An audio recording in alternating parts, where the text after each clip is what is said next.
Harry Redknapp, Cristiano Ronaldo's bench antics in Man United's clash with young boys prove he really cares. To the untrained eye, it may not have looked too good seeing Cristiano Ronaldo take up a role as Manchester United's assistant boss this week. But as a former manager, I would be only too pleased to have my star player on the touchline, shouting encouragement to the rest of the team, having been substituted.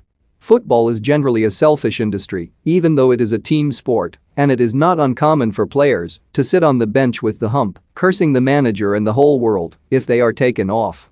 And when I say it's not unusual, I would go as far to say from my experience that most players are like that. This is what sets Ronaldo apart from most others. The man's a superstar, a supreme athlete, and is a decent bet to end the season as the top scorer in the Premier League this season. And he is 36. If anyone has the right to sulk if taken off, it is him. But, far from that, he still wanted more than anything to see his team win. That is why he was standing on the shoulder of his manager Ole Gunnar Solskjaer, barking at his teammates. When you have players in your ranks who still shout for the team when they have been sub-bed for whatever reason, it is a massive reassurance.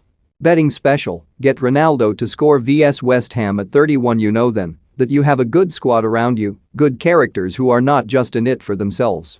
When a man of the standing of Ronaldo does it, then it is only going to help with that unity, and it will rub off on the younger players. The younger players like Mason Greenwood and Aaron Wan-Bissaka will learn from the example being set by a player who has dominated world football along with Lionel Messi for the past decade. They will see how Ronaldo trains, the fabulous condition that he is in, the way he eats and looks after himself, and the attitude he shows towards winning. It is a manager's dream, not a nightmare. Ronaldo is certainly not after Solskjaer's job, that's for sure. But seeing him behave the way he did from the sidelines at young boys in the week does make you think he could go on to become a good manager if he wanted to. Although with his money, Ronaldo would probably buy his own club and then make himself manager so that nobody could sack him. That is all a long way off, though, for a bloke who cannot run quite as fast with the ball at his feet as 10 years ago but is still in astonishing condition. My old club West Ham will certainly be on watch today when Manchester United go to the London Stadium for a tough game. It's a big blow for West Ham to have striker Michail Antonio suspended, but the team has confidence in itself nowadays, has different options, quality players and a great manager in David Moyes. Traveling back from Zagreb after Thursday's great 2-0 win in the Europa League might drain the legs, but players like Declan Rice will quickly recover, and there is a boy who is up for it at the moment.